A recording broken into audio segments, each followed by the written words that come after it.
hứa là anh sẽ mở máy, tôi có nhờ anh thâu, anh sẽ mở máy nhưng anh sẽ phải đi ra đi vô để mà gặp, để mà chăm sóc cho vợ anh, thành thử anh không có thường xuyên được. Okay. Mr. Hill had to take care of his wife, who very serious and ill, so he could not attend it on the screen. He's not on the list. He's not the list of speaker. No. Yeah, but he's in. He's just gonna listen in and out. So. And I see a Dr. Son Tran. Yeah, Sung. Yeah, yes. Sung Tran. No, Tran. Sơn Trần. Not in Sơn Đại Sơn. Trần Đại Sơn. And I see. Oh. That's Sơn Đại Tran. He's chairman of the board of director of the Vietnamese American Association of Pennsylvania.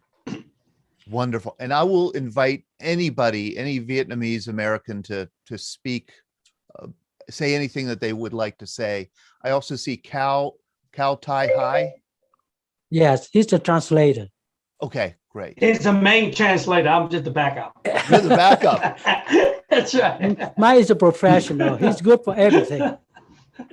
Xin lỗi anh Nghi và anh Chieu, cho phép tôi, bởi vì lý do là thâu thì nó đòi cái được phép của quý vị. Quý vị cho phép. I will mute. Yeah. Oh, Hugh. Hello. He needs your permit to record, okay? The permit from the host to record the video. Yeah, he's asking permission to record a video. You can get the link later. You can get the link later. I don't know if you want to do that or just I am send recording him the it. link. Yeah. I am recording it. We'll send it to yes. Okay. In fact, we're live now, aren't we, Ellie? We are, yeah, and I think We're we're just live. about ready to get started. We are ready to get started. Excellent.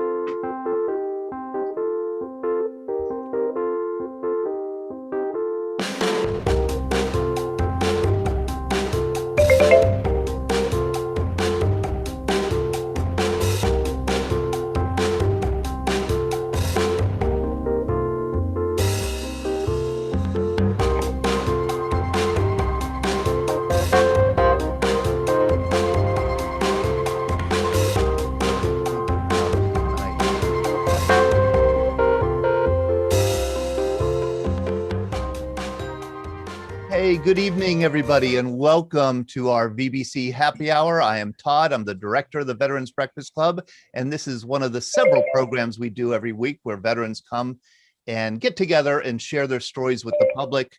Tonight, we have a very special program, and I see we have a lot of people still kind of waiting to come in from the waiting room. So I'll tap dance a little bit and wait for most of them to get here in the Zoom room.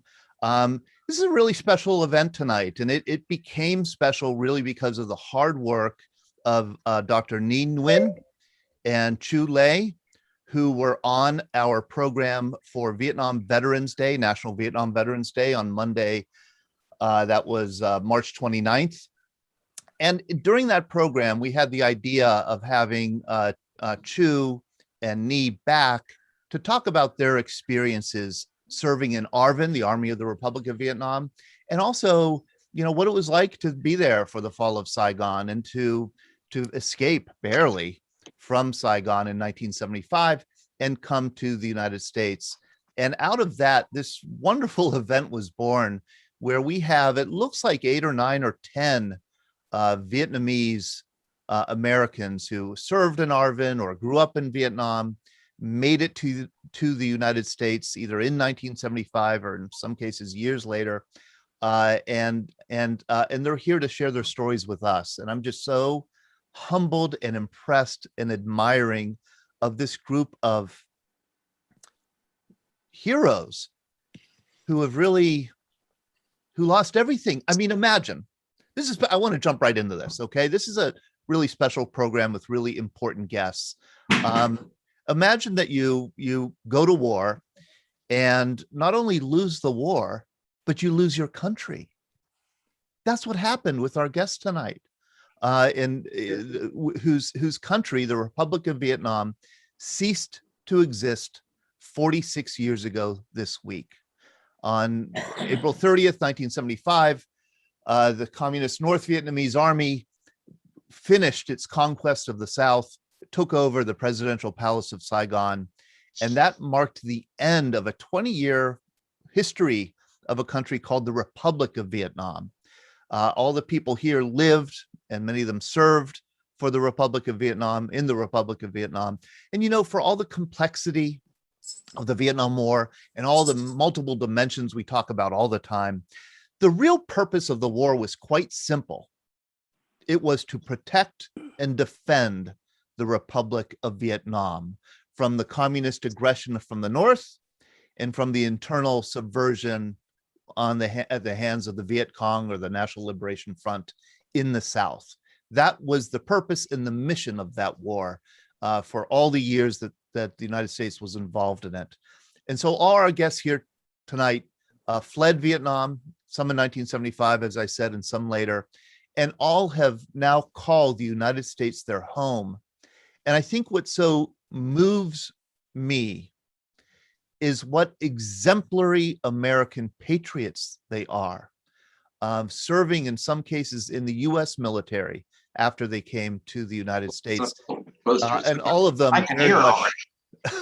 very much contributing to our American society here. And we're so grateful for that. And before I'm going to introduce each of them, and I know that each of them has something they want to say, and we want to make sure they each get to say what they want to say, and then we're going to ask questions and have a conversation. But before we even get to that, I thought, and this is a prompting of Dr. Nghi, I thought it would be especially appropriate to play the national anthem of the Republic of Vietnam, the national anthem of South Vietnam, which is actually quite a catchy tune. It's quite a catchy song. So I'm going to share my screen and I'm going to share my audio, and we're going to play. This is I think it's a Ukrainian symphony orchestra playing the national anthem of the Republic of Vietnam, a country that is no more.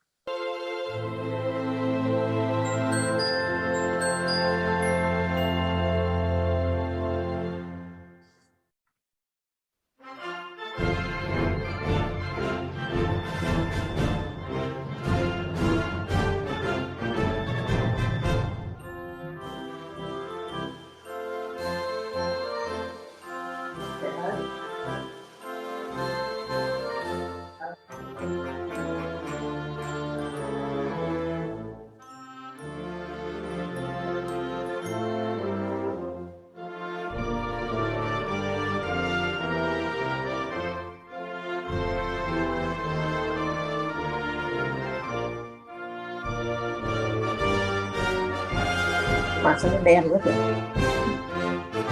Quay ngang được không? Bật cái này nó càng đen hơn cái màu này, cái này đen là.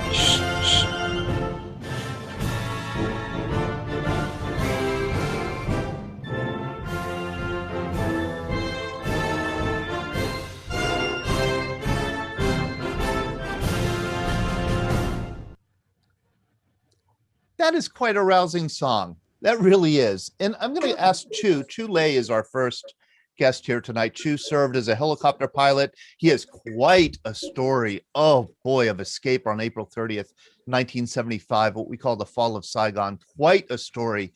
He was a helicopter pilot in the Army of the Republic of Vietnam in the Vietnamese Air Force, and came to the United States, landed on the USS Midway on April 30th, 1975 with an overloaded helicopter full of other refugees. And then after he moved to the United States, he served in the Pennsylvania National Guard for 20 years. Chieu, thank you for joining us tonight. Thank you, Todd. And Chieu lives in Lancaster. I'm going to ask you, Chieu, do you, when you hear that song, when you hear that national anthem of the country that you've served for, you served in them, you fought for that country. Yes. What do you think? What do you feel when you hear that national anthem? My heart was squeezed. My heart was squeezed, and I have goosebumps. I have all kind of things that you would imagine.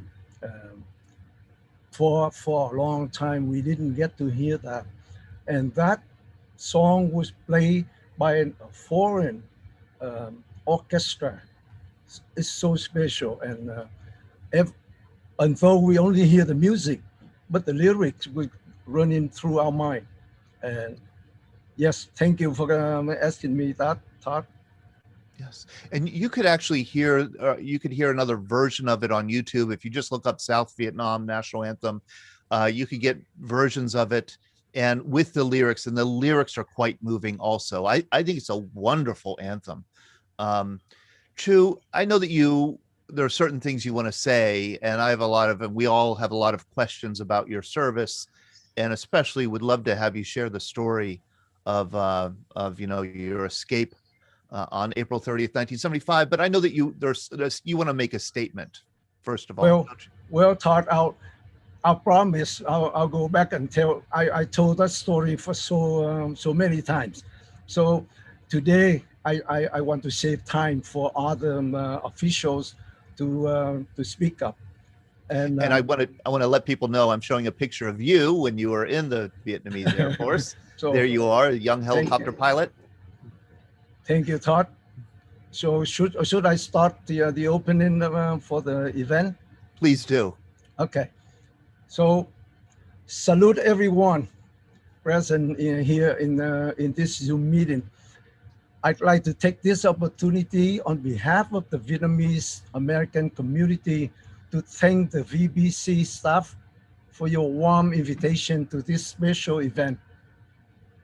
The approaching April 30th date will mark the 46th year the Republic of Vietnam has been taken over by the North Vietnam communists after they went back on their wars again and again in the 1973 Paris Agreement. While we honor it totally, on that day, January 28, 1973, I have experienced that fact firsthand, being shot down from a mission escorting the medevac helicopter in Dong Trom district of Bến Tre province. We were ordered no shooting allowed in honor of the newly signed agreement, but the VC opened fire from a nearby temple regardless. The communist common trait that we all experience all through the years is their ongoing dishonesty, which has been the main concern for us, but there were still signs of ignorance from the general public. Among us former Republic of Vietnam Armed Force officials present here tonight, Colonel Đức Hoang and I honorably served in the United States Armed Force for 20 years. Mr. De Bassino will introduce the rest to you later. I conclude my thoughts with a deep appreciation for the United States and other countries who had extended their open arms to accept us Vietnam refugees. Thank U.S. Navy 7th Fleet for picking us up from the open sea. And I personally thank the USS Midway carrier for allowing me to land on its flight deck. Salute. Chieu, thank you so much. Oh my gosh, and we're not going to let you get away without sharing your story. We'll get to it, but I do want to introduce each one of our special guests tonight. And another one of our guests is Jackie Bong Wright, who's joining us, I believe, from California. Hello, Jackie. I am from Virginia. Oh, Virginia. Okay. Well, I was close, right? Yeah, 6 hour flight. 6 hour flight. And yeah, I want to, Jackie, I want to share this photo of your late husband. Jackie is the widow of your late husband, who's Professor Bong Nguyen, and who was assassinated on the streets of Saigon, I believe, in 1971, because the rumor had it that your husband was going to be the next prime minister of South Vietnam. And so he was assassinated. You moved to the United States, and you're now an activist in the Vietnamese American community. And you're the author of a book, The Autumn Cloud. And I do want to share the cover. This is another photo of your husband, which is an AP photo. This is a beautiful family photo of you and your husband and your two children in Vietnam in 1964. And then this is the cover of your book. And we are going to put the links to these books here on the Zoom side and on the Facebook side. And I believe we have copies that we will be able to send out. And you could also order these books online. Jackie, thank you very much for joining us. Thank you. I would like to tell the story of myself in Vietnam that was related to the Vietnam War and the US Army. After I graduated from a French high school in 1959, I went to France to study French civilization and literature in Bordeaux.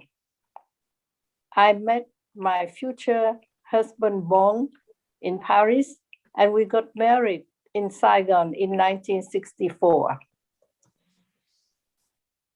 Bong established an opposition party called the National Progressive Movement, and he became also the head of the National Institute of Administration. While I taught French at the French Institute, he taught constitutional law and political science at the School of Law in Saigon. A day after he accepted from President Chieu to be the Prime Minister of Vietnam, he was assassinated by 2 Viet Cong students. At 30, I was a widow and left with 3 children under 7 to bring up. But calamity strengthened me. I went to work for the Vietnamese American Association, VAA, and that promoted friendship between Vietnam and the US, and also promoted concepts of freedom, equality, and basic human rights that were ingrained in the minds of the Vietnamese people. So when April 75 came and South Vietnam was in the hands of the communist North, not only educated people, but also fishermen and farmers fled the country in search of freedom, especially in the US, where over 3 million Vietnamese Americans are working and paying tax and casting their votes and raising their voices. In Vietnam, the VAA was lucky to have sponsored the Division 18 of General Lê Minh Đào. So every month, I led a delegation to visit General Đào base in Xuân Lộc and distributed food for the soldiers' families and the soldiers and their families. I was able to visit the war widows who had very little compensation from the death of their husbands. So I formed a family planning organization, and with the help of USAID, I distributed free of charge the contraceptives to all these women and needy women in the countryside. Therefore, I went to lobby in the Vietnamese parliament with a group of women from labor unions in Vietnam and passed a bill, Human Family Planning Act, to get the pills and the contraceptives to the women in Vietnam that were forbidden to them before that. So in the US, in April 75, the US Embassy helped me fly to Clark Air Base, Guam, Camp Pendleton, and Washington, D.C., where I met and married Lacey Wright, a Foreign Service officer working at the US Department of State.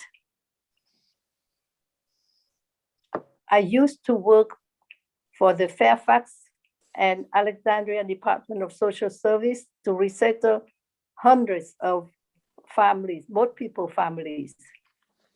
And Lacey and I were assigned to 15 countries, working at the US embassies all over the world, spanning Europe, Asia, and Latin America. So back in Washington, D.C. in the year 2000, I established the Vietnamese American Voters Association, where we registered over 3,000 Vietnamese Americans to vote. Then I branched out to the media, and I was a reporter for an American English-speaking and also Vietnamese newspapers. I went on radio and TV to comment on policies of the administration. And the third activity I was proud of was that I have raised funds for victims of human trafficking, Vietnamese and children as well. And I visited Cambodia, Taiwan, and Malaysia. And in the US, I lobbied the legislators to penalize countries that harvest human trafficking. Ever since I've been here, for the past 46 years, I would like to give back to the American society, especially to the generous Americans who opened their hearts and their houses to support and help refugees, not only from Southeast Asia, but also from all over the world. I'm very thankful to the American veterans who have sacrificed their lives, especially the 58,000 servicemen whose names were inscribed at the Vietnam War Memorial. And I'm grateful forever to my husband, Lacey Wright, and the American friends who have made me what I am today, a proud American citizen. Thank you, America. Thank you, Jackie. And again, this is Jackie's memoir, Autumn Cloud, From Vietnamese War Widow to American Activist by Jackie Bong Wright. And we put a link for this, an Amazon link here on the Zoom side and on the Facebook side. I think we also we're getting some copies from Nghi Nguyen. So thank you, Jackie. If you want to hear more of the story, and you should look her up and read more of her story, because it's not only Jackie, but her children, her grandchildren are active and involved citizens. And I would love to have her and her family members back on. But right now I want to go to Michael Doe, who also has a book. And I want to show you these covers here. Michael served in the Vietnamese Republic of Vietnam's Air Force for 10 years. And then he served for 10 years in a Vietnamese concentration camp, or as they were euphemistically called, a re-education camp. 10 years. He wrote a book about ARVN called Remembering ARVN, a collection of the Republic of Vietnam's armed forces patch, badges, insignia, medals, and decorations. Without books like this, the Army would be forgotten because it doesn't exist, and the nation it supported doesn't exist. And then he also wrote The Depths of Hell, memoirs of a soldier who endured 10 years in communist concentration camps. Michael Doe. Michael, thank you so much for joining us. Firstly, I want to say thank you to all American veterans who fought in Vietnam War. Very appreciate. Okay. And I thank Todd and Mr. Nghi for having me today. My name is Michael Doe. I served my country with pride and dedication, either in the battlefield or in the office. 46 years ago, South Vietnam fell into the communist. We lost freedom. We lost our democracy, and we suffered a very long years in detention. Some of you may wonder why the communists easily cheat us into the prison camp without facing any resistance. Firstly, we were very frustrated when our big army disbanded. Without any guidance, we didn't know what to do. As for the enemy, the communists broadcast news to order to summon the officers.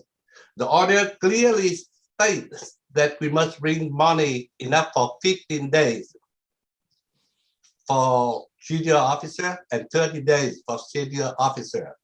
Before that, they organized 3 days free education for the NCO and soldier, and they released after 3 days. So 3 days for NCO, 15 days for junior officer, and 30 days for senior officer. It looked very reasonable. So we didn't believe them because we already know that communists were the master of deception. I have only 5 minutes. Yes, ma'am. You could go ahead, Michael. Okay. They won the war thanks to their deceitful program, propaganda to win the support of the international community. Even they win in Washington, D.C. with the American public and the Congress. So besides the deception, the communists carry out a terror act against South Vietnamese people. Every year, there are about 4,000 innocent people killed by the communist terror. That's why the people, the country people would not, dare not support our government, but gave them all the support they wanted. And at first, we thought that, the communists would change their barbarous behavior after they have the country, after they have the government. They might act unlawfully when they're in the jungle, but when at the government, they must behave accordingly and must keep their word. But we were wrong, naive, and we fell into their traps. For the first few years in concentration camp, the communists convinced us that we were not prisoners, but we are learners, because this is not the prison, this is a concentration re-education camp. And they often promise that if we show our progress in learning, we would be released soon. And they keep that hope into our mind every day, every month, and every year. Okay, but when the third year is coming, they didn't hide their intention. They said that, okay, you are criminal, you traitor, so you have to be going, from 3 years the minimum for long term, maybe 6 years, 9 years or more.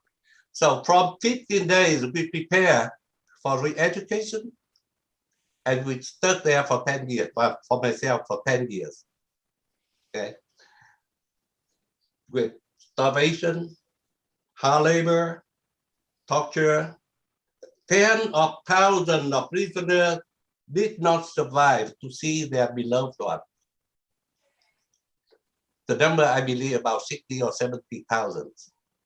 And myself, 10 years, and the concentration camp with this guy at the re-education, it only, like a gulag of the Soviet Union before. Similar, very similar, because the communist Vietnam learned from their master, from the Russian and Chinese, and they know how to control it by using food and family visit as a tool to control it. I can say, like,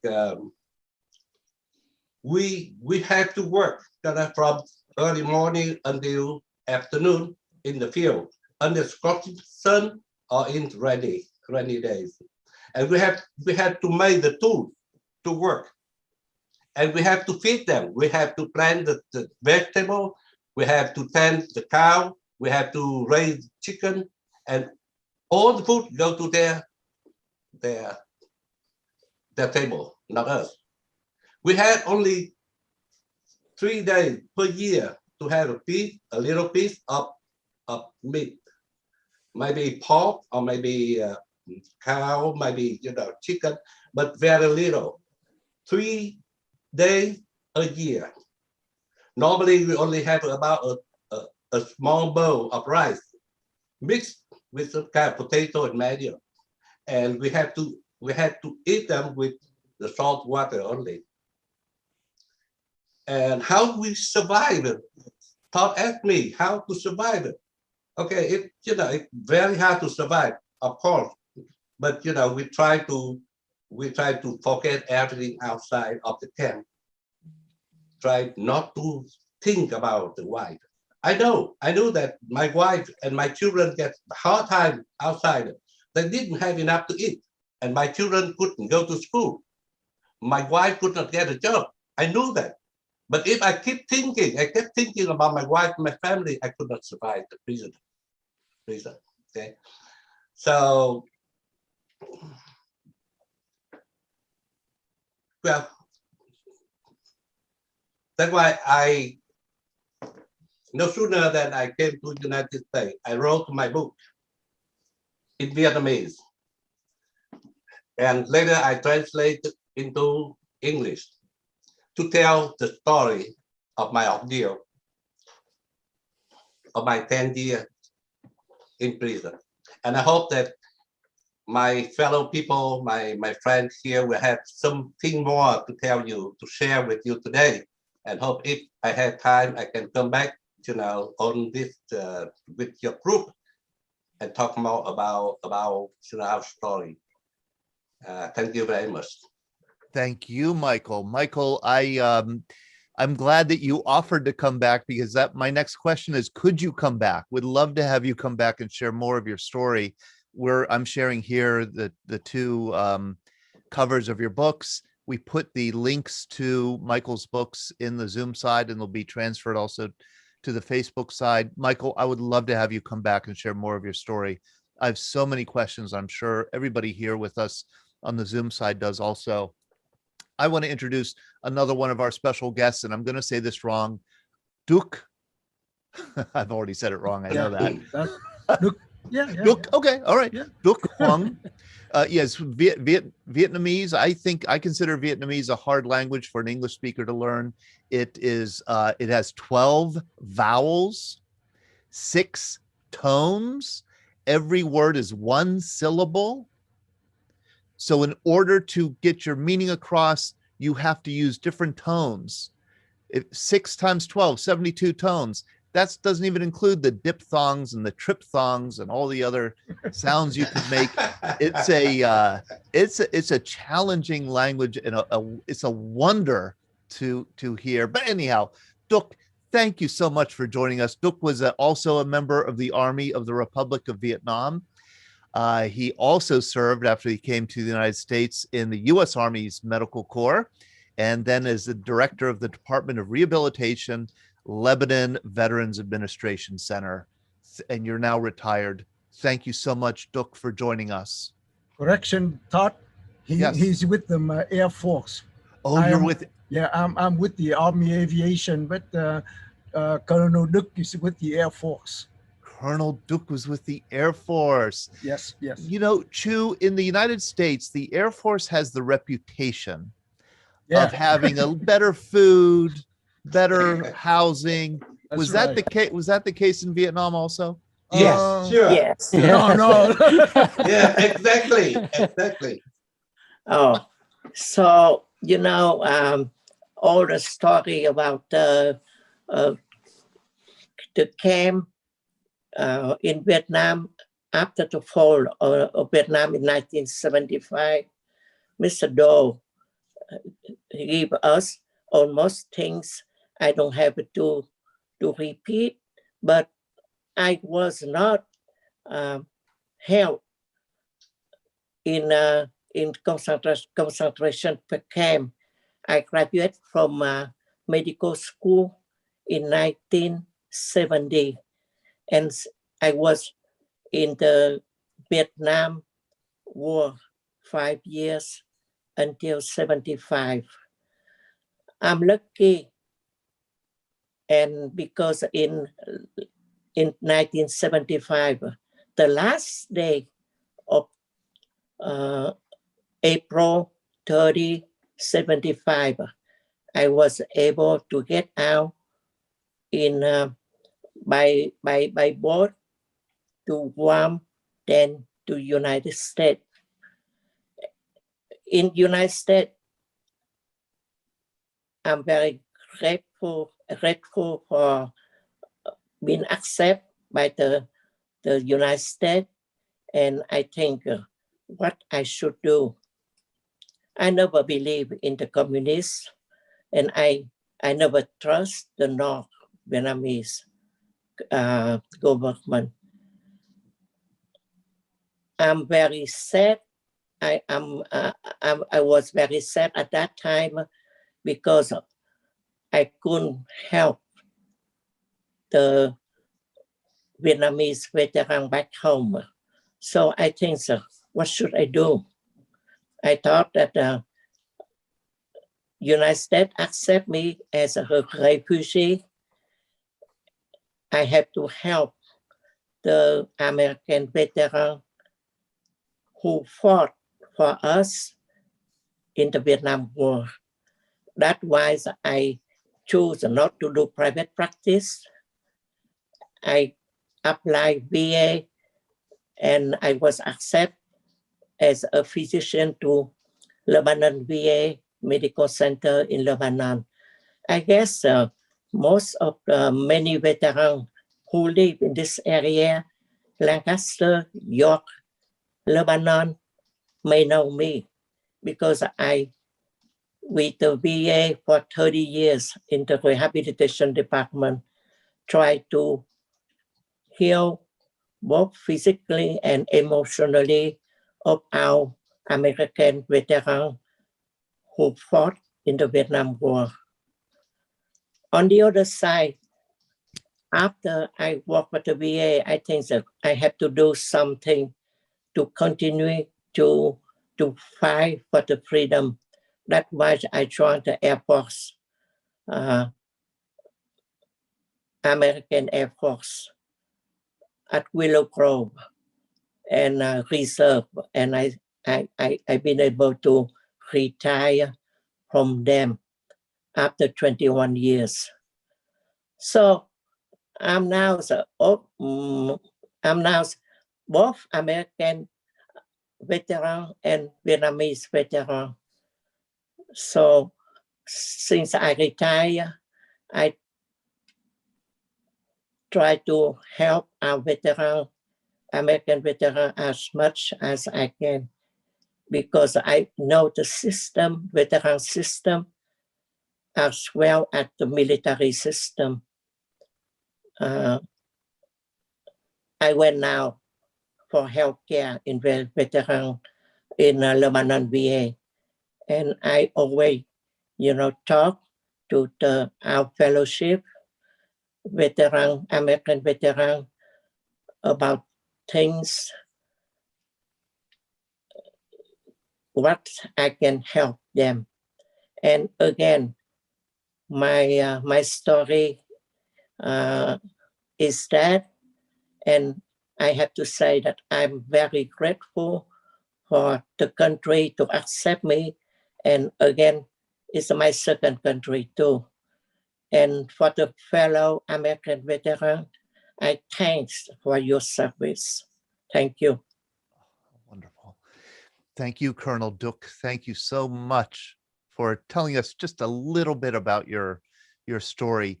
Is Dai GFM with us? Dai? Has he been able to make it? He texts me. He He's texts in. me and asks me if I see him, his face in here, but I couldn't see his face, and I told him to try to get in because you've been introducing him for so many times. Yes. Can he hear us? Tell him to unmute. I wonder I wonder if he could unmute. I wonder if he's in the waiting room. I wonder if Yeah. Chú Đại ơi, nếu mà chú có trong đầu chú nói đó, nó sẽ pick up, nó sẽ biết chú đang ở đâu ha. I'm on try to ask him just to speak, and then we should be able to pick him up. we have somebody in the waiting room that is under the name Luanq, and we tend not to let people in unless we know who they are, because they could be Zoom bombers. And I hope that you don't know what a Zoom bomber is, because they're bad. I've had a few, so yeah. Okay, all right. So you know what it is. Yeah, I live in Zoom for the last year and a half. So. Yeah. Okay. So maybe all of us have been cursed by the Zoom bombers. But if Dai, we could come back to Dai, and I sure do hope that he joins us, because I will try. Okay. Try. Dai worked at the U.S. Embassy in Saigon, and then was incarcerated in a re-education camp for 17 years. 17 years. And he also wrote a memoir about it. I don't know how you survived that. Do we have An Thi Nguyen? An is with us. Yeah, he's here.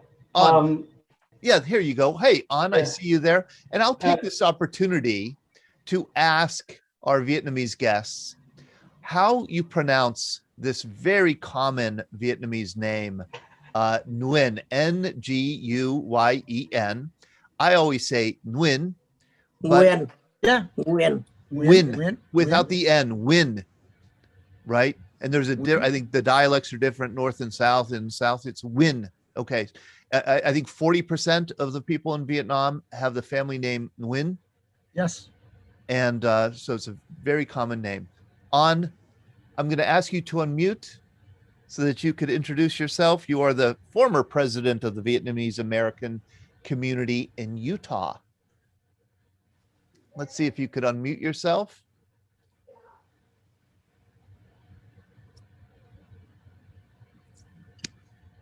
I think you may have to click unmute. Yeah. There you go. There you go. Okay. All right. All right. Thank you for joining us on. Unfortunately, I lost every document I have written before I come in here, including the link how to. I just asked Mr. Phúc though, he just sent, how to help me how to link in. Thank you, Phúc. And okay, say hello, everybody.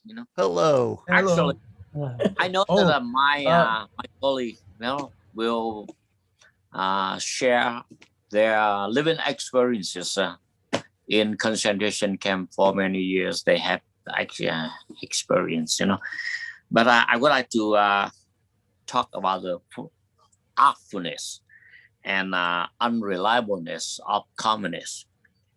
In the past, from the past to our modern time, all the country, especially the big one, always use their armed force in order to expand their territory.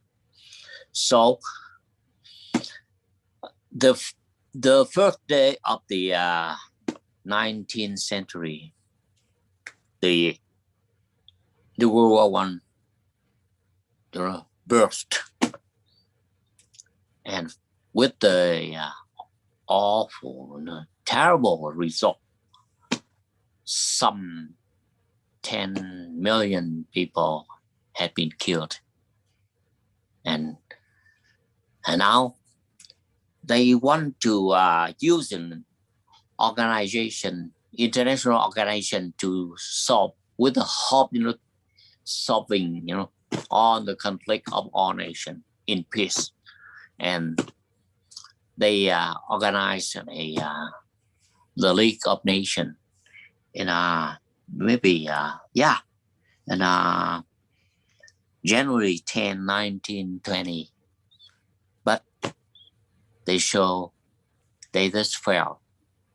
And the Second World War happened again, with 100 million people was killed.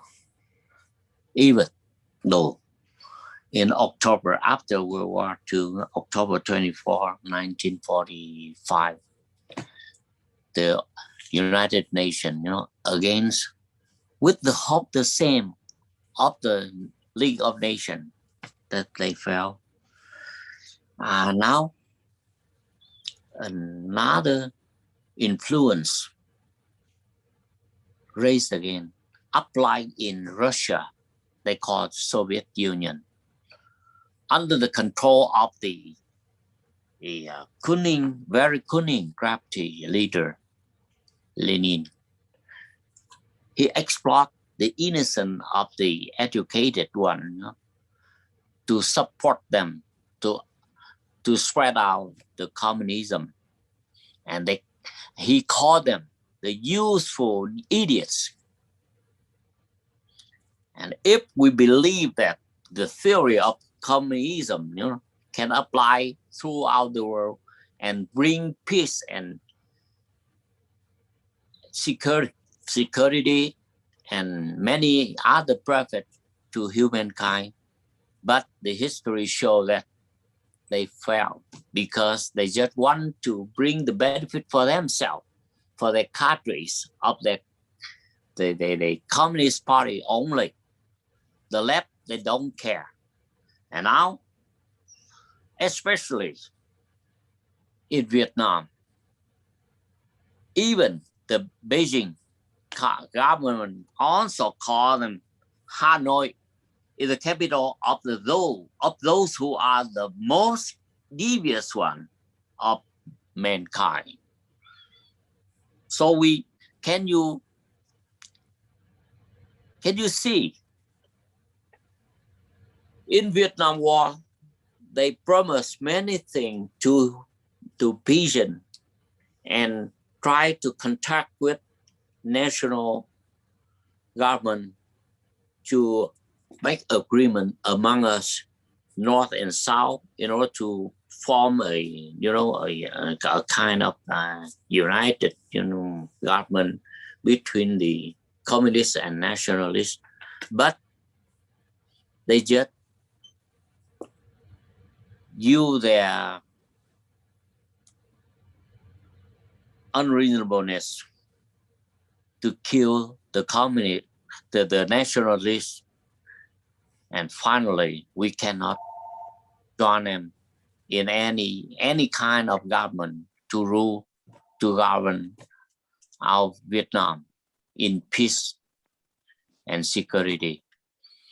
For instance, in 1968, they agreed with a ceasefire to help the people to enjoy the new year, but they break their promises and they try to occupy, to overrun throughout the South Vietnam, but they fail because courageous, soldier of South Vietnam, I mean the Republic of Vietnam Army, and we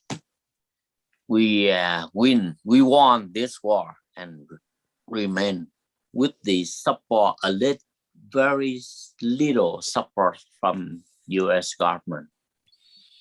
We don't know something, they talk secretly and with the deal on the table. We don't know. We just know that they sent Kissinger and even the president of United States, Richard Nixon, came to Beijing to talk with Mao Zedong and Chieu and Lai, to make agreement. We don't know. We just know the Shanghai Agreement with the common agreement that okay, the Asian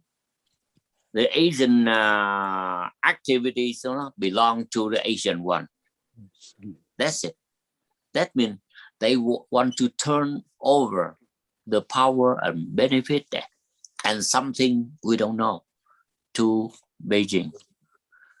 Finally, 1974, the Paracel lost in their hand. But the international power never unbalanced. When the Russian warship come into the Cam Ranh base, how to balance how to have a counterbalance power in the Southeast Asia. So Paracel of South Vietnam must be lost in the hand of China to control the expansion of the Russian power in Asia, in Southeast Asia. We just know that. And finally, 1975, they sacrificed South Vietnam into the hand of communists. And I just know that when I bring our ship, into the remote area in Delta, Mekong Delta, and we use the speaker to invite the patient who live in that area. And okay, come here. You will receive the civilized, treatment. And the poor people came to our hospital ship, and they say, oh, thank you, alcohol and North Vietnam government send you here to help us. They tell I know.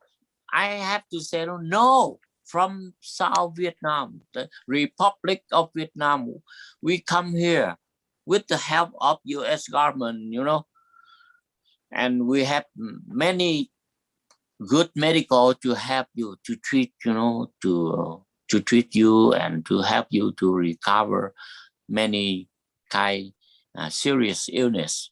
Not from Vietnam. You don't need to say thank you to alcohol. No, not from North Vietnam. They keep telling a lie to everyone. Until now, in the United States, many idiots, many useful idiots who have received well-educated from many famous university, but they know nothing about the communism. I would like to share something like that because I lost all my documents. Sorry. Thank you. Thank you, An. Thank you very much for that testimony. And, we've often say here that the ends of wars can be as troubling as the beginnings of wars. And certainly the end of the Vietnam War was. I hope people were listening when Chieu was talking. He said he was shot down on January 28th, 1973. And that's significant because the Paris Peace Accords were signed and went into force on January 27th, the day before. And part of that peace agreement was a ceasefire that both sides were to adhere to. And as Chieu said, it didn't even take 24 hours for the Viet Cong to break that treaty, to break the terms of the ceasefire. And he was a casualty of that breaking of the ceasefire on January 28th. I want to go to Nghi Nguyen, from Cleveland, but don't worry, he's from Pittsburgh. He moved from Pittsburgh to Cleveland. So Cleveland is, we hope, just a temporary stay for him. But Nghi has a fascinating story, and I want to get him and his extended family here on with us again. And I want to get our other guests on with us again. Nghi, you were born and raised in Vietnam. Father was an American GI. That's correct. Yeah. Well, thank you and you're also serving as translator here in case we need it. Backup translator. Backup translator. Okay. All right. Thank you, Todd. Thank you, Todd. Thank you, Mr. Nghi, for inviting me to join you guys. I want to thank everyone who's on the Zoom. I would love someday to have an actual breakfast with you guys and gals, and I want to shake your hands. Okay, so to that point, I had my second shot of COVID last week. So if my Wi-Fi go funny, you guys know why. All right. I hope I didn't offend anybody. All right. So if you go funny, you know why. Okay, so I'm very grateful for you guys' service. My experience is completely different than what the previous gentleman was telling, and the lady was telling you guys, because when the war is over, I was only 3 years old. I was born in 72. So 75, which is an infant, get kicked around by the communists because they actually chased my mom and her family out of the city and went up to the mountainside to live. So the wars with me begins after 75, not before that. Because grow up as American GI son in a communist fuel country is very tough. I can spend weeks telling you guys story, not hours. Yeah. But I just want to thank you guys for joining us here, and Todd and Mr. Nghi to allow me to to say a few words. I was born in Vietnam, as I stated earlier. My father, he was a engineer, and he was a helicopter pilot. He did 2 tours in Vietnam. His first one was 68 to 70, and then 71 to the end of 72. And he left toward the end of 72. He came back and he joined the Corps of Engineering for the remainder of his days. So in both in the service and the Corps of Engineering, he spent 40 years, and his career in that. And unfortunately, he passed away in 2007. I have a one older brother and 3 older sisters. Very colorful storyteller from the Midwest. I call them the rednecks brothers and sisters, right? So it's always fun. But I hear a lot of story, and I get connected with our community. I live in Pittsburgh for 25 years. I just recently moved to Cleveland. Yeah. So I've talked a lot of the folks in here tonight, and not be able to join. And it's this common theme for this story is number one, the communist is, and the regime of communists in Vietnam is, they tell you one thing, they do the other thing. That's the ongoing theme. It's not what you hear is not what has actually happened. Number one. Number two, they are very good at controlling information. Information coming out of the country is literally filtered to the point that that the story you hear is completely different. So, to that end, I don't want to spend a lot of time on that, but just something to keep in mind, that what you hear out of the communists is well filtered and is a well orchestrated deception to get others to believe into what they're doing. But that's totally never was and never will be any truth to it. So, and then that's a recurring theme of a lot of our storyteller tonight as well. So I was born in Vietnam. I grew up there, and I was I was living there for 19 years. So when I was 19, when I left Vietnam. Throughout the year when I was a young boy and growing up, it's a challenging story of living under the communist rule party, right? You would constantly, my mom, my family was constantly go to meetings that they constantly broadcasting the communist ideologies and the things that they wanted to brainwash you to what they want you to hear.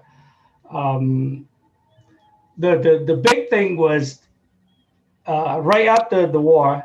My mom was a businesswoman. She has a business in the city of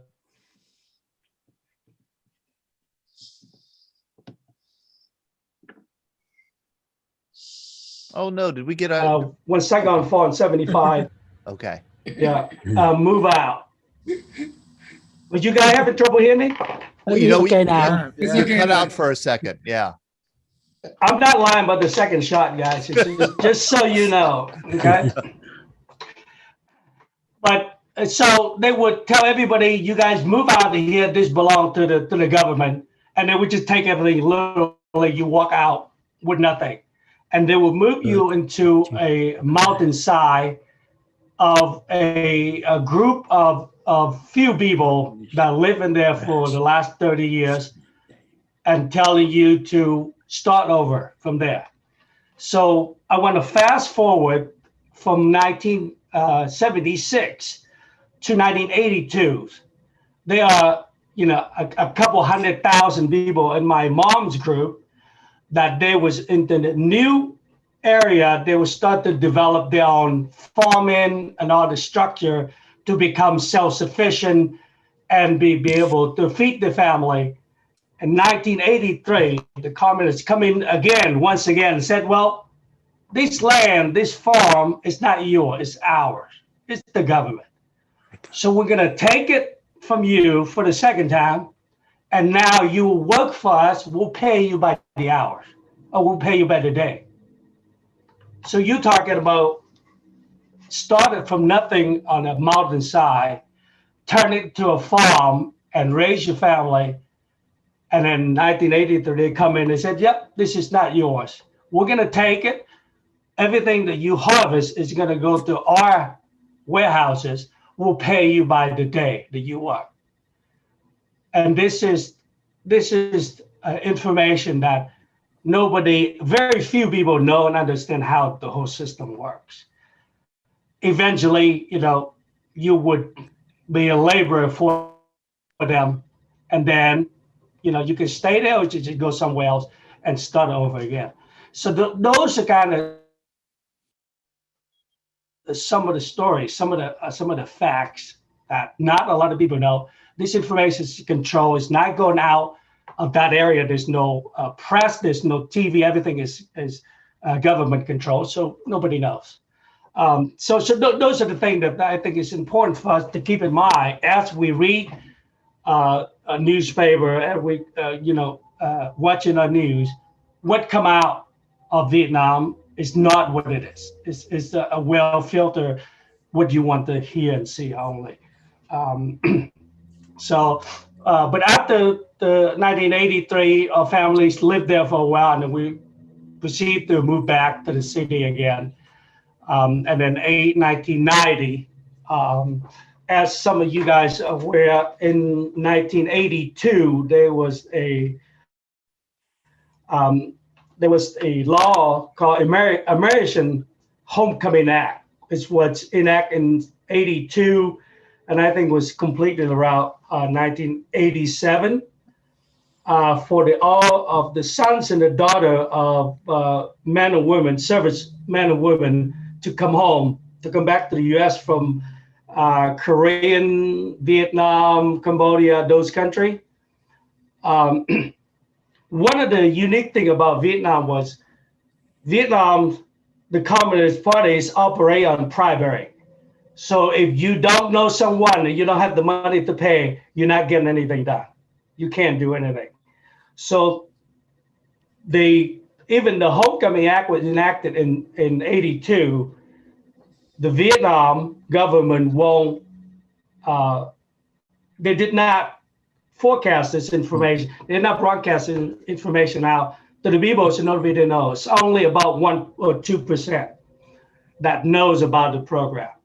So in 1987, there's an amendment to that law, and the U.S. government kind of forced the Vietnam government to say, hey, you need to go and inform these people, and then whether they're gonna want to come back to the U.S. or not is up to them, but you have to inform them. And I think that kind of forced the hand to publicly display this information. And that's when we live in an area that is far away from the city. That's how we find out, and we started the process. And we came here in 1991. So it took about a year to do the process, and then it took us another year to come to the U.S. And that's how I come to the U.S. Among myself, among the people that I know, there's about 32,000 of us. When I said us, these are you guys' sons and daughters that in Vietnam, that the GI's sons and daughters came to the U.S. between 1982 all the way to 95. There's about 32,000 of us in the U.S. And I am the part of the group that we have our organization, and we keep in contact to most of these my brothers and sisters, if you will. So there's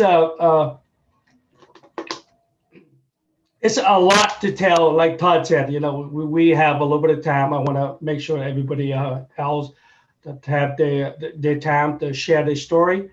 I'm looking forward to in the future that, you know, to talk with you guys and to be able to, you know, to meet some of you guys some days. Thank you. Thank you, Mai. And Mai, actually, I'd love to talk to you about organizing maybe a program with that association of the 32,000 who came here to the United States. I think that's such an interesting and largely unknown and untold story Exactly. that people should know about. So thank you very much.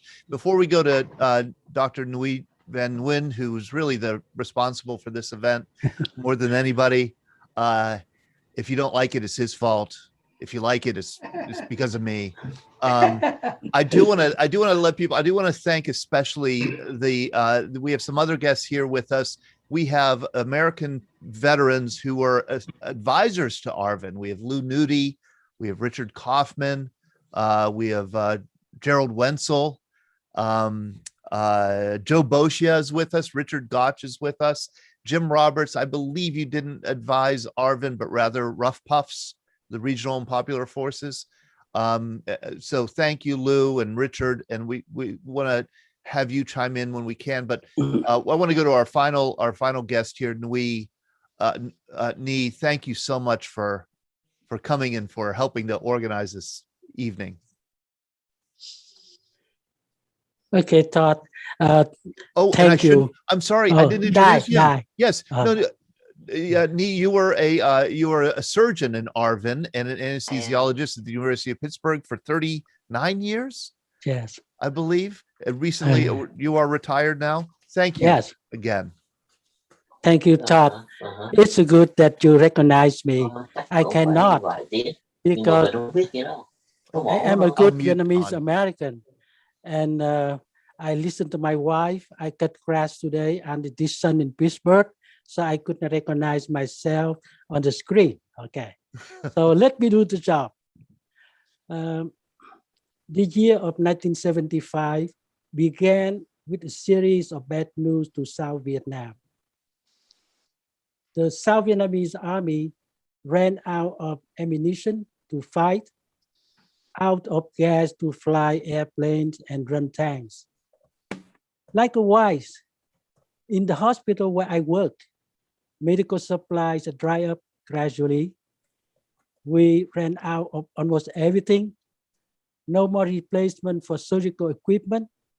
No more Panadol or ether for anesthesia. No more gauze, catgut, or silk for surgery.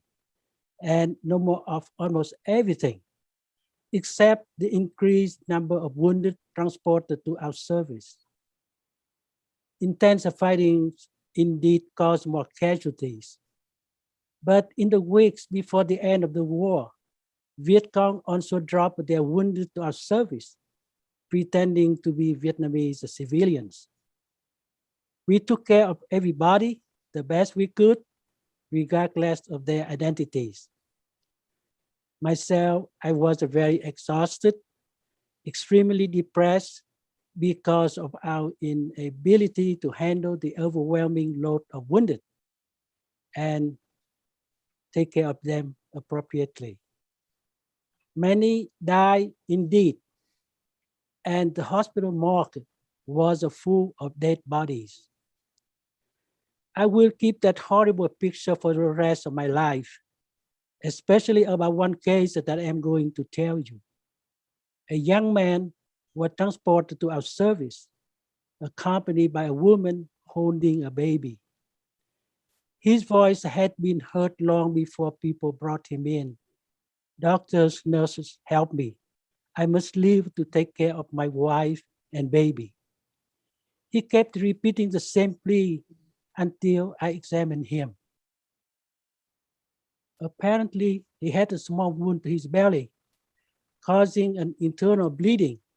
Surgery, which in normal time would save his life, was no longer an option in that dire situation.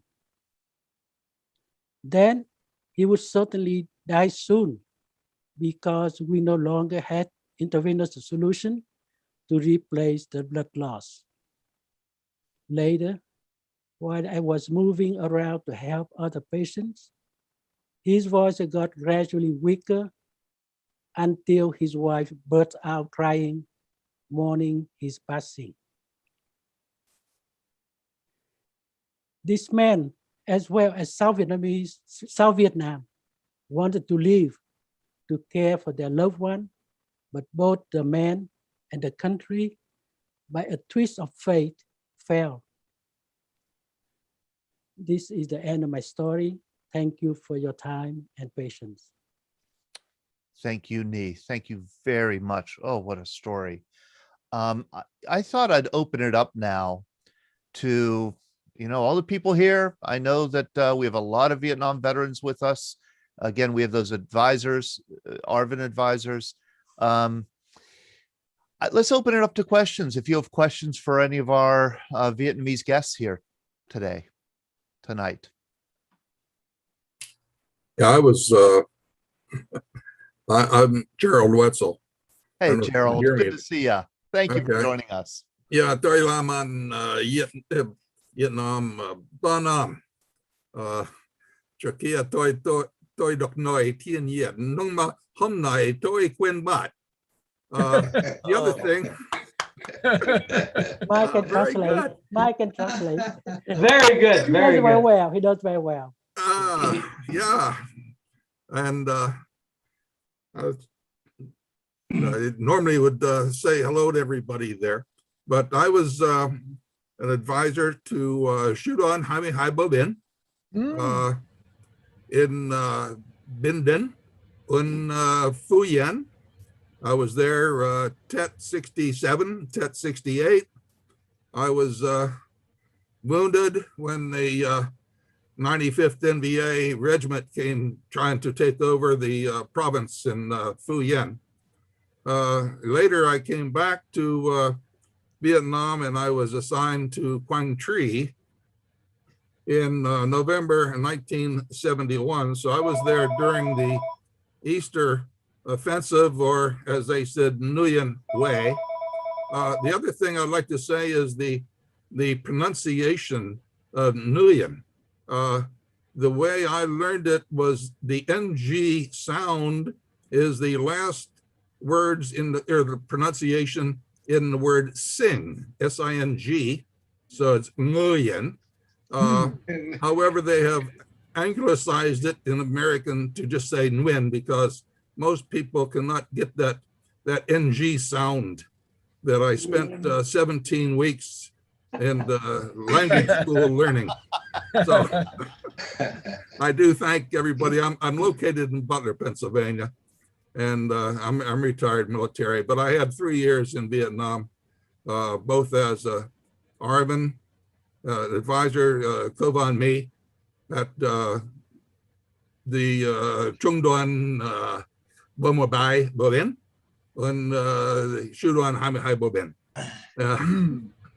Wonderful. So I do want to thank all of you who came on and shared your experiences. I just recently saw a movie on television. It was called Boat People, 1983. And it was, I guess, from a Japanese photographer that was there about 1978 in Da Nang.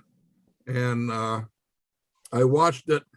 I recorded it. It's kind of hard to imagine because when I was forced out of Quang Tri in May 1st. In fact, that's I celebrate that as a second birthday. That's 49 years ago, 1972, May 1st, when we left Quang Tri. And then after we got reorganized, I was part of an organization. It was about a three, well, it was primarily the Dia Phung Quang. And we moved back up to recapture the Quang Tri capital.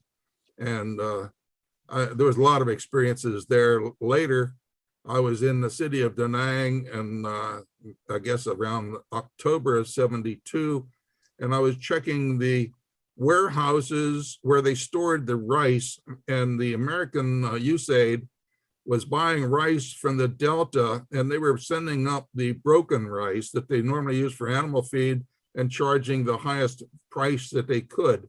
So I went around with a piece of a little pipe. I sharpened the end. I had about 5 or 6 Arvin soldiers with me.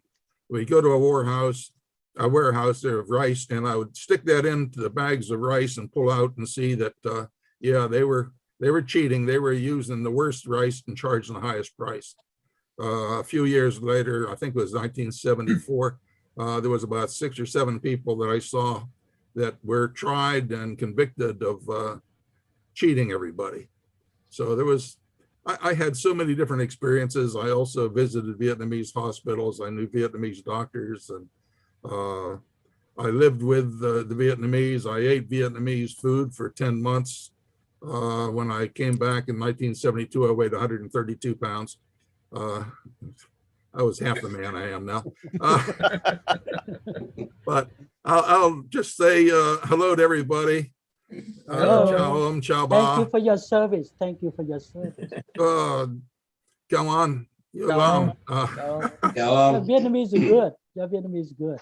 Well, I studied the accent primarily when I was in the school and tried to get it down.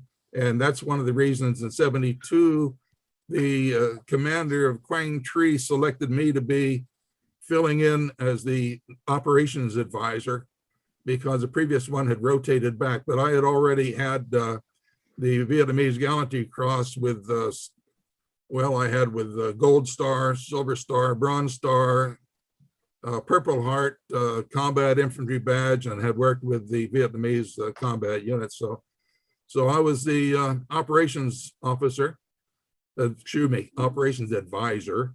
And then the intelligence people, they came in on the second day and said, we're too dangerous. It's too dangerous up here. We have to go to Da Nang. And before I could say, what are you saying? They were already out the door in the helicopter. And so I was then in operations and intelligence during the Easter offensive. Eventually, General Abrams knew my name. I had requested some things. And the Vietnamese at first said, well, we asked for anti-tank rockets in 1968 during Tet, and they refused it. If we ask for them again, we will lose face. And I said, well, ask them again. And I was very forceful. They finally asked them, but they did not know I had 2 helicopters, Chinooks, loaded with the anti-tank weapons to fly up as soon as they said, please send us to them. But I'll let you all go. Thank you very much. And I enjoy it. I'll get back to you. Thank you for your service. Thank you. Thank you, Gerald. And I hope people heard that you said that you did 3 years in Vietnam. That's 3 times the normal tour of duty. You gave a lot of your life to the cause of. Well, it was also started about 1965 when I was training troops that were going to go over there. Yeah. I mean, it was, I guess, quite a few years were involved with it. I lost friends there. There was 8 Americans that were killed during the time that I was wounded, and spent about a month and a half in the hospital. But I had given a choice at the end, after my second time, you want to go to Korea? And I said, there's nothing going on in Korea. Besides, I speak Vietnamese.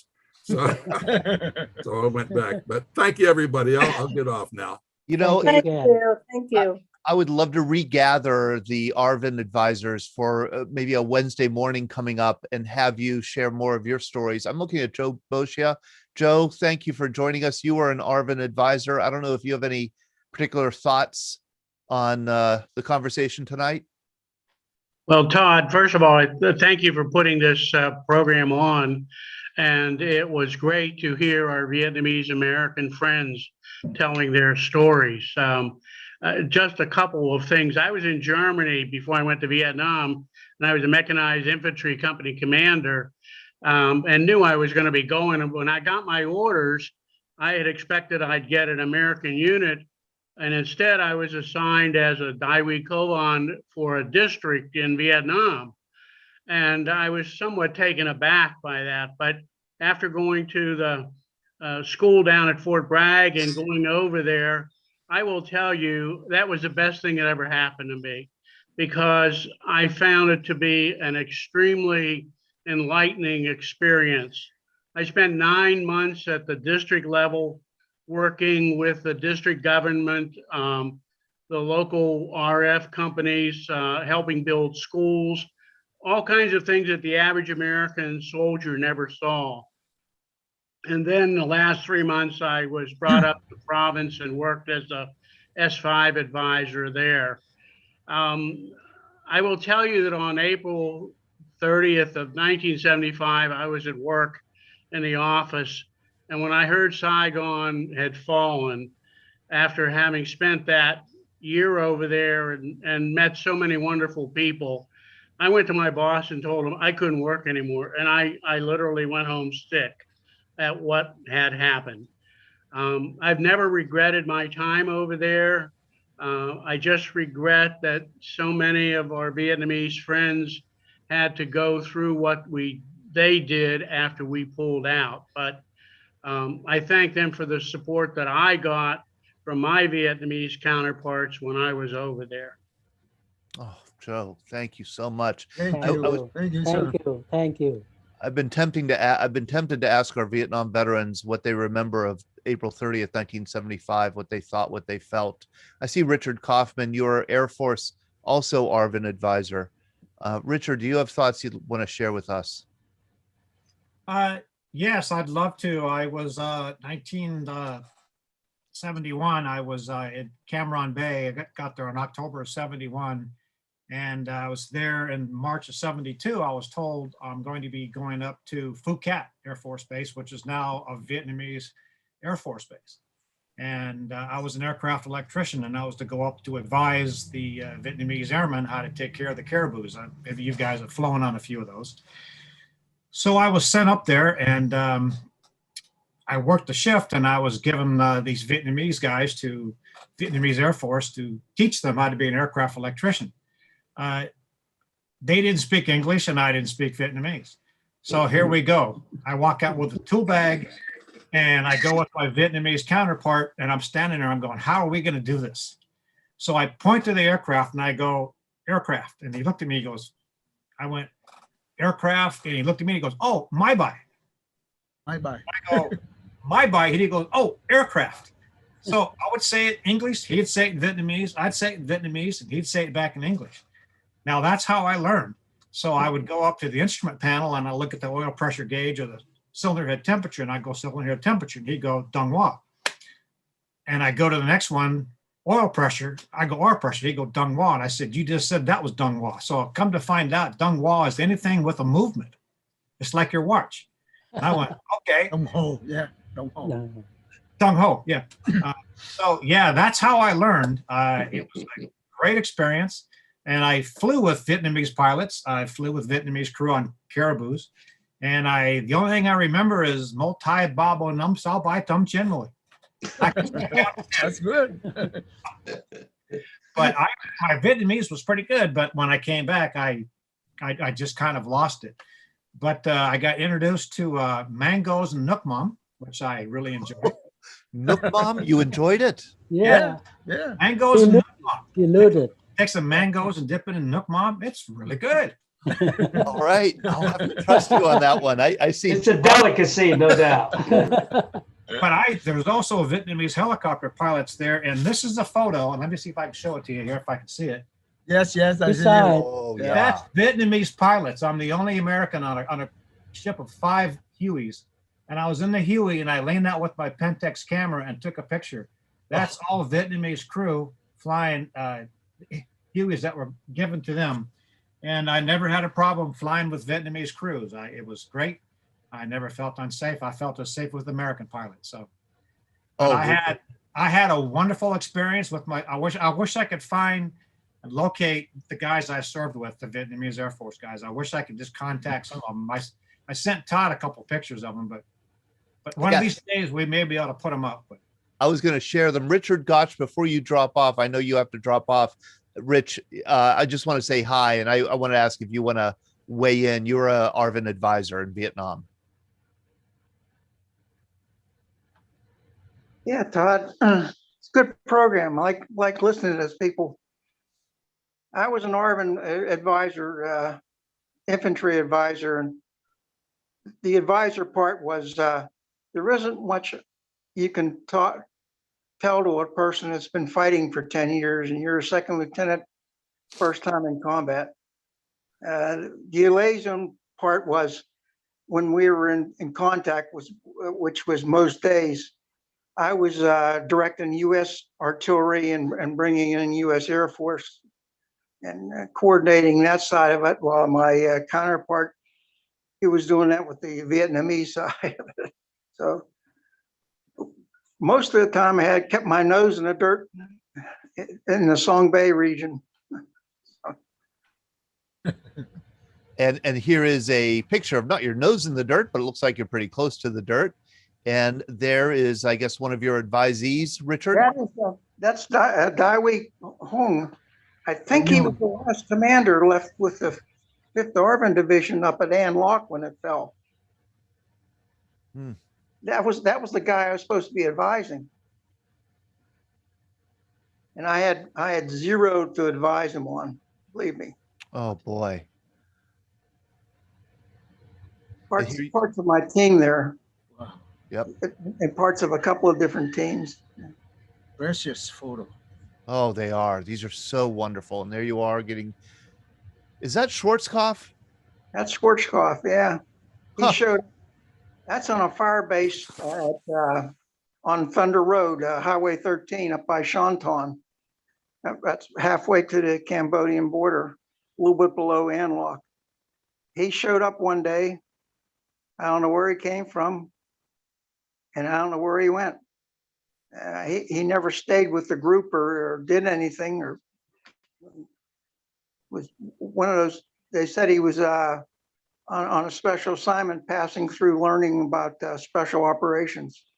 Rich, he looks like he's about 3 times bigger than you. I thought when I first saw him, he was here. He's a major here. I said, how could they send somebody out like that? And this guy's supposed to hump with the Vietnamese. He wouldn't last 5 minutes. Yeah. How great. Oh, how wonderful. Well, thank you. I wanted to catch you before you had to drop off. Jim Roberts. Yes. I was say, Rich, you were at Song Bay. I was in Phu Quang province in 71. When were you there? I didn't hear you. I said, I was in Phu Quang province at Dong Xuai when Song Bay was headquarters. When were you in Song Bay? Song Bay up by the Cambodian border. Yeah. The city.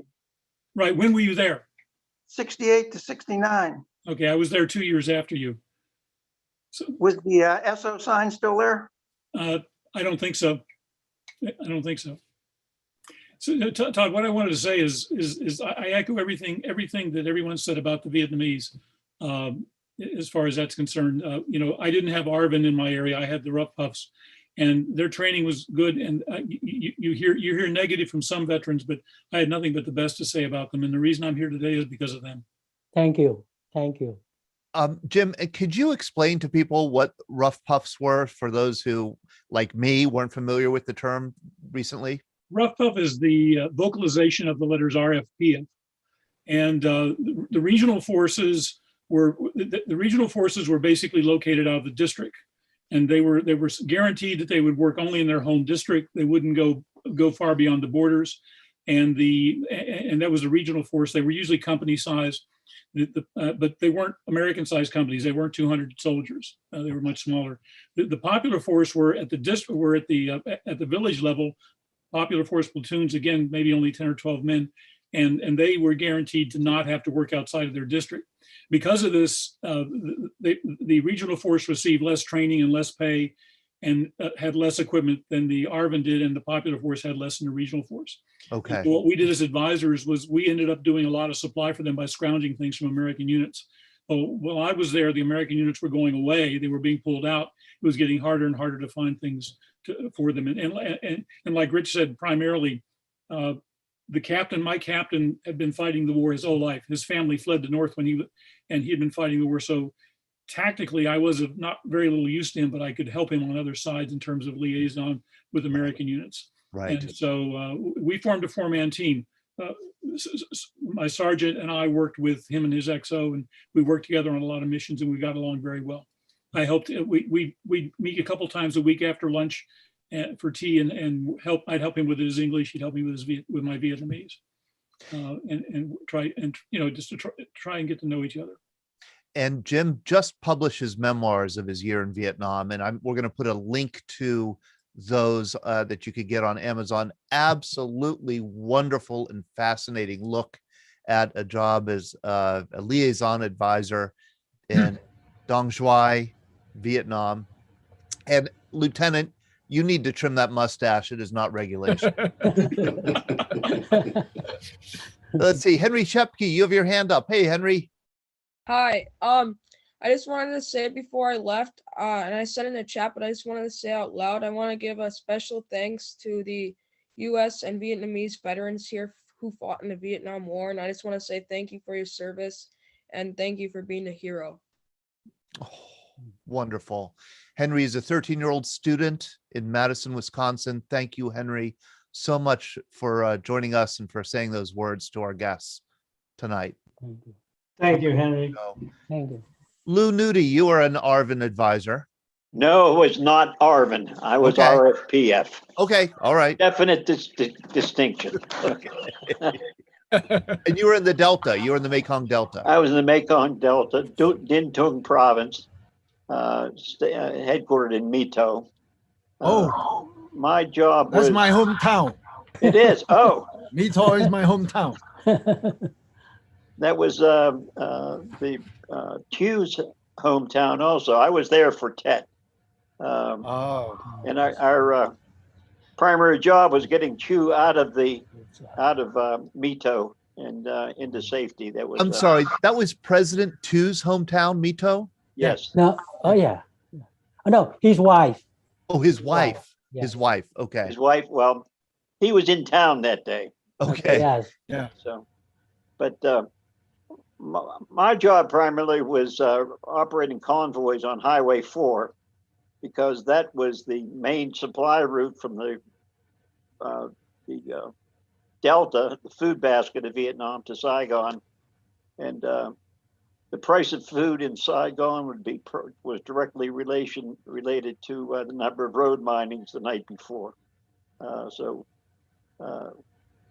Colonel Showalter, who was sent to Din Tung to get the highway open, came up with the idea to run convoy, teaches Vietnamese how to run convoys and resupply their own units, rather than having them come in resupplying by air. So it was my job to train them in convoy operations, and which they had very little training in, and I had even less. So, but we did it. 2 days, 3 days a week, I got up and went out on the road with the Vietnamese, anywhere from 5 to 10 trucks. Hit occasional ambushes, but I was with the Vietnamese every day from almost the entire year there. I developed a tremendous love for the Vietnamese people, tremendous respect for them. And the rough, puff soldiers were tough little guys. They're undersupplied, but they definitely had skin in the game. They were fighting on their own territory. I have deepest regard for them. And Thank you, sir. Thank you, sir. Oh, wonderful. Thank you, Lou. And also getting back to resupplying, I was close to Dong Tam. So I would take a couple captured weapons every once in a while, go over to the ammunition disposal point there and pick up 81 millimeter mortar ammunition that was slightly corroded or rusted, brought them back, gave them to my counterpart in the admin company. They cleaned them up and we sent them out to the troops at night. And it made a tremendous difference because the war was fought at night with indirect fire. And the more mortars that we could give to the rough puffs, the more of a defense that they had. So that was part of my job, was also resupplying the Vietnamese army with as much as I could scrounge up at Dong Tam. Richard Kaufman, I'm going to share photos that you just sent me this afternoon. Is that you in the back of this picture here? Yes, and I need a haircut. Yeah, you sure do. Those some of the best friends I ever had in my life. They got my back. They took care of me. Most of those guys, the English was pretty good. They actually taught me Vietnamese, but that's just some of the group of guys I worked with. The guys that I got my hands on his shoulder was probably the funniest guy I ever met. He just had a sense of humor that was just unreal. But I served with those guys almost my whole tour there. Do you have any idea what happened to them? I wish I knew. I don't know. The hardest thing is when I left in late '72, I was talking to the sergeant there. That was a Vietnamese sergeant. And he says, I said, I'm really scared about leaving here because I'm afraid things are going to fall quickly. And I told him, I said, I'm really sorry. I couldn't do more. And he said, don't you ever say you're sorry. You came here, you taught us, and you did what was right. And that was such a great thing he actually told me. But yeah, that was tough to leave those guys. Oh boy. I'm going to share another picture here that you sent of them. We were just having a bit of a celebration. The Vietnamese colonel said, you guys deserve a little party. And those were all the aircraft electrician guys. So he brought in some sodas and some pork, and we just had a nice little day. It was the only day we could do that. Most of the time, we all ate sea rations because we didn't have any place to eat at night. But yeah, that was just, if you could see the smiles on those guys' faces, I wish I could see those smiles again. Oh boy. Oh, how wonderful. You didn't have any Nuc Mom, did you, that night? Nuc Mom, I really like Nuc Mom. It's I've had Nuc Mom and rice paper, and I just like their food. It's really great. Oh, Todd, you have to understand, like everything in Vietnam, everything is graded on a scale of 1 to 10. What is the worst? The worst is number 1, and which worst? Number 10. Number 10. The best is number 10. Okay, so number 1 is definitely some good drinking. Okay, number 10 is horrible stuff. Yeah, that was taken at Phuket. We went up for a group picture, and I wish I could find any one of those guys. I really could. I wish. I don't know what happened to them. I don't know where they are. Oh boy. Maybe someday. I'm in the very middle on the bottom row there. So there you are. I see it because of your long hair. No, not that guy. To his. Oh, to this his guy. left. Okay, Right this there, guy. yeah. So we didn't have a barber shop. So what can I say? And I got to say, Richard is joining us from Milwaukee, Oregon. Milwaukee, Oregon. Here is a interesting patch that you just sent me. I wore that patch on my uniform. I was the Vietnamese, as it was called, the VNAF 2 Detachment 3. But that was a patch I wore on my uniform. I still have that. You have that too? Yeah. Yeah. And I still have that shirt. Something happened to it. I think I put it in the dryer and it shrunk the shirt. I can't even button it now. I'm sure it's the shirt's fault. Yeah. It is. Absolutely. And let's see. One more here. One more photo I want to share that you sent me. I'm sure you have a comment or story on it. Here it is. That's the caribou. That's the caribou that the Vietnamese, we transferred it to them. And that was at Phuket. And I flew quite a few missions with the Vietnamese on those. And we would land at Vietnamese fire bases, the ARVN. We would fly in there with fuel, ammo, and I would fly with them, and we land into an ARVN fire base. We'd land, and that one time we were coming in for a landing, and I was going, "Where's the runway?" Well, there wasn't one. They just cleared a patch of land, and we landed, and twigs and things were coming up and hitting the bottom of the wings. But we turned around and dumped the ammo out and fed them and got a bunch of captured weapons, and off we went. So Could only do that in a caribou. yes. That's what it was made for. George Kniss, you have your hand up.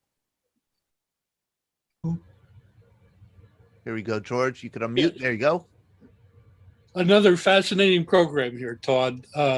Being able to talk with Vietnamese leaders, men and women from 50 years ago, because I'm about the same age as some of them. I was there in 63, 64, and I'll give you a little picture here. I was a member of the Vietnamese American Association in Saigon, and I was stationed at Tan Son Nhut as a photographer, aerial reconnaissance as well as public relations. And I did train some VNAF photographers in photography, film photography at the time, and great experience. But I learned so much from the folks at the Vietnamese American Association in Saigon. And that's when I got to see the depths of Vietnamese culture with the complexity of the religion, the history, the military, the politics, the relation with China. I mean, it was fascinating. Oh, and of course I saw the Buddhist protests from the students in Saigon in 63, 64. I saw 5 coups d'etats by the army, including the downfall of Ngo Dinh Diem. So it was a tremendous year. And I always think about the Vietnamese who came over, but have had very little interface, except for some here in Pittsburgh, which I got to know, which brings me to a quick question. What is the current attitude among Vietnamese Americans that immigrated about Nguyen Cao Ky? At one time, he was a hero of mine, and I took many pictures of him in missions and everything. And he evolved over the years, and I got wind of the fact that some Pittsburgh Vietnamese Americans did not like Nguyen Cao Ky. He was the former Air Force, the VNAF commander, and then he became a vice premier. Can anybody give me any insight in what that was all about? Because Vietnamese politics is very, very complex. Well, I appreciate it. Jackie has her hand up. Regarding the Vietnamese American Association, I would like to tell you that I was elected the chairman of the board in 1969. At that time, I was only 28, and I was elected.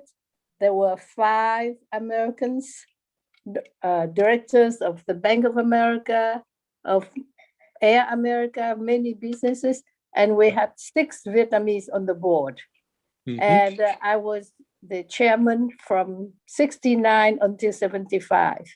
Then after my late husband was assassinated, a day after he accepted to be the Prime Minister of Vietnam, I went to the Vietnamese American Association to work as a director of cultural activities. And I organized lectures, conferences, talks, concerts, exhibitions, everything. Very good organization. Yeah, but maybe you were there before, because I went was there in the early days. Yeah. Right. Yeah. I was at the end, 72 to 75. Right. Regarding Nguyen Cao Ky. Yes, yes. My late husband, Nguyen Van Bong, was the leader of the opposition party called the Movement National Progressive Movement. And he fought against the communists from the north, and he fought against corruption in the south. He had his own Captain newspaper, and he wrote the editorial every day because he was teaching political science and constitutional law at the School of Law in Saigon. And he was Nguyen Cao Ky, when he became prime minister, asked my late husband Bong to be his right hand, the minister at the prime minister's office, because Nguyen Cao Ky didn't know anything about administration. And my late husband was the head of the National Institute of Administration. Therefore, my late husband said that he was sorry. He had a trip already organized by the USAID to tour 6 states and talk to 6 universities in the US. So he declined to be the right hand of Nguyen Cao Ky. So he left. He left to go to the US. And a friend of mine who was working at the Prime Minister's office called me and said that Nguyen Cao Ky was very upset. He was infuriated and he wanted to put my husband in jail. Where Bong came back to Vietnam, to the US, from the US. So this was the story.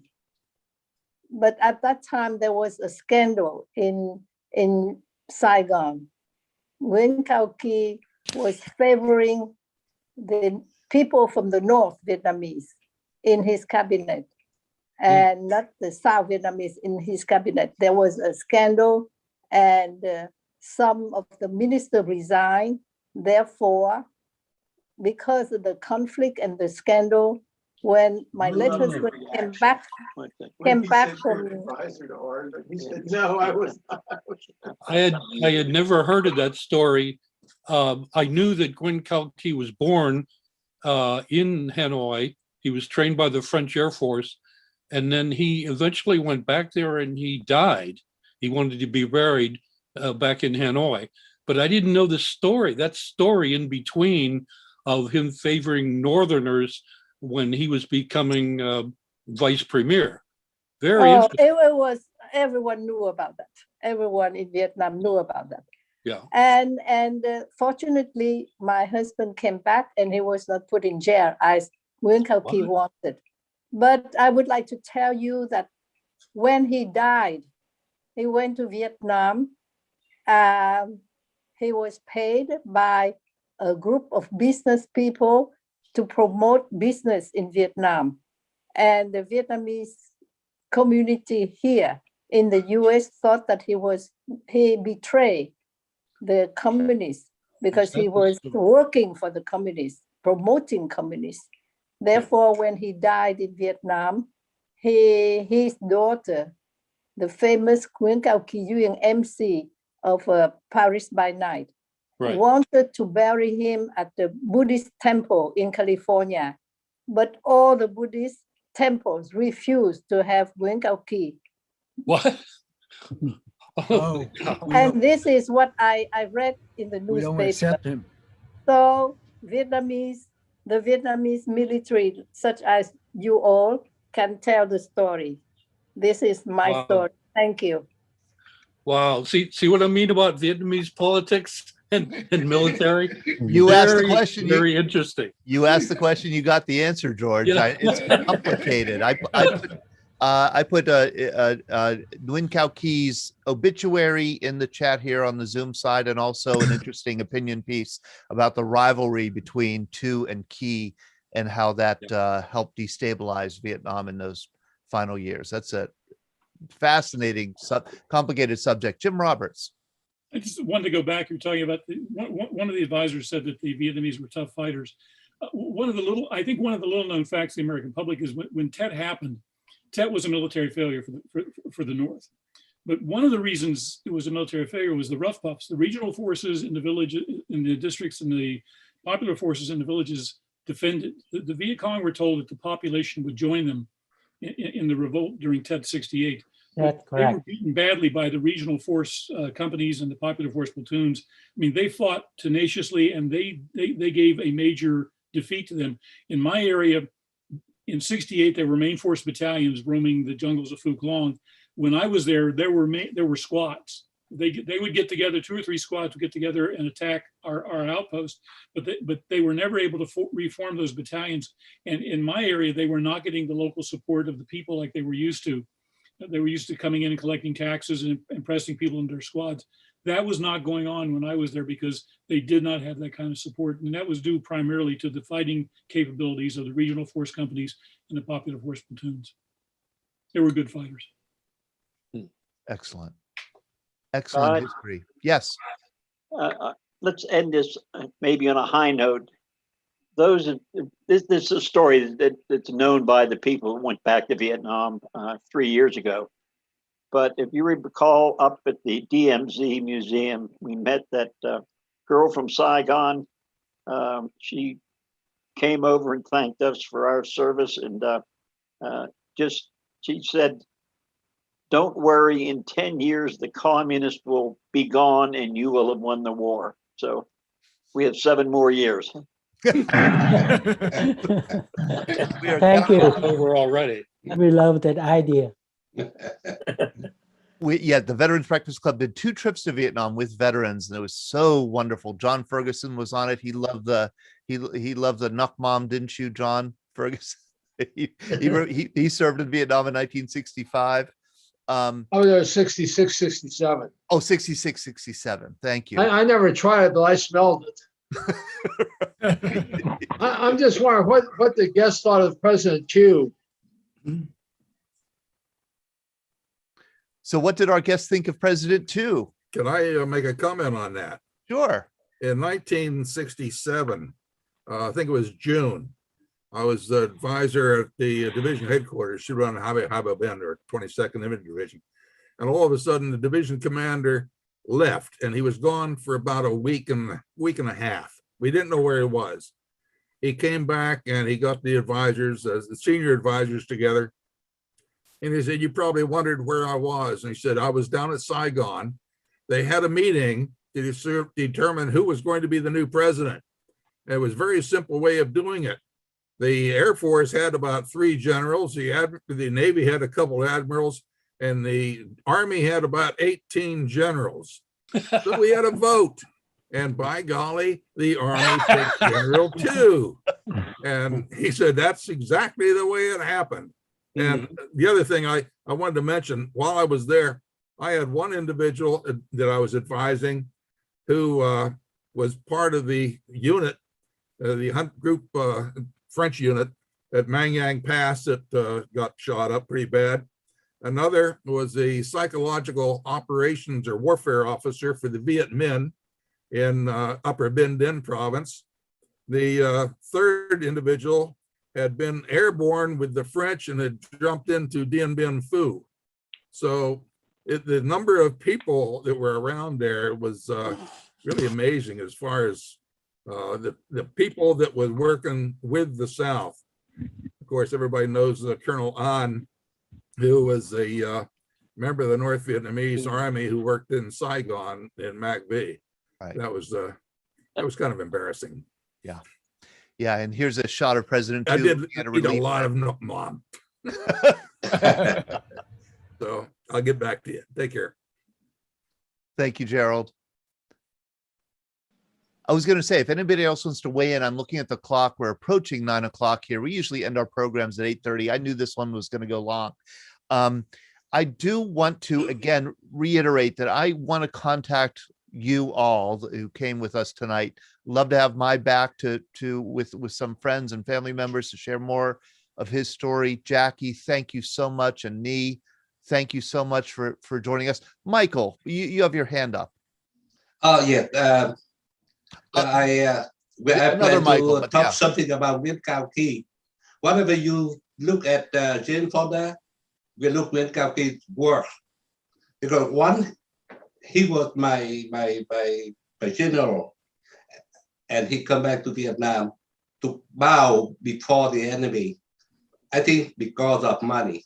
So he ashamed of our Vietnamese veteran here. There you go. Thank you for that, Michael. Hey, And Michael Waddam has his hand up. What I was going to say was the question about nickname. Americans either hated it or loved it. It was either number 1 or number 10. I enjoyed the stuff. And I once went to a Vietnamese restaurant in Pittsburgh, and when I asked the owner of the restaurant if he could serve McMahon with it, he came out and said, "Are you sure you want that McMahon?" It was like, "That was Joe Leggett." Well, I told him I had been in Vietnam and I enjoyed it. And he said, "He sent it to me." The rest of the people in my party, how they know me. Thank you. If you're looking to buy some, I think you spell it Nuocmam, Nuocmam. And it's a fish sauce.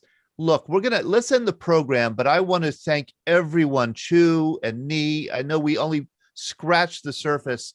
I would love to get, especially the advisors together again, maybe on an upcoming Wednesday morning, and have you share more of your story. And of course, I do want to thank all of our Vietnamese guests here. This has been so fascinating and such an important program. Thank you for joining us. And I really am honored that you're able to spend so much time with us. And I'm going to get back in touch with you because I'd like you to come back. We're going to be back again tomorrow night at 7 p.m. for Greatest Generation Live. We're going to be talking with Steve Snyder, who wrote the book Shot Down, about the B-17 crew that was shot down, and including his father, and what happened to that crew, and just about the air war over Germany in general. That's tomorrow night, Tuesday night, the same Zoom link here, Greatest Generation Live with Glenn Flickinger. Then we're going to regroup and come back on Wednesday morning at 9 a.m. Dick Thompson, who served in MAC-V-SOG Special Operations Group, is going to come and talk to us a little bit about this, or studies and Gerald. It was, they changed the name. It was Special Operations Group later. Occupation Group. It was Studies and Observation Group. Studies and Observation Group. Yeah. Dick Thompson will join us and share some stories of serving in SOG. And then on Thursday night, and I don't know if we have Sean Hall still with us. Thursday night, we're going to have an interesting conversation. We're going to try and focus it with Afghanistan veterans of the Afghanistan war. What do they think about the withdrawal of U.S. forces from Afghanistan, which will be happening this year by September 11th after 20 years of war in Afghanistan? What do our Afghanistan war veterans think of that? That's going to be Thursday night. So we have a busy week here in the Veterans Breakfast Club. Tomorrow night, Wednesday morning, Thursday night.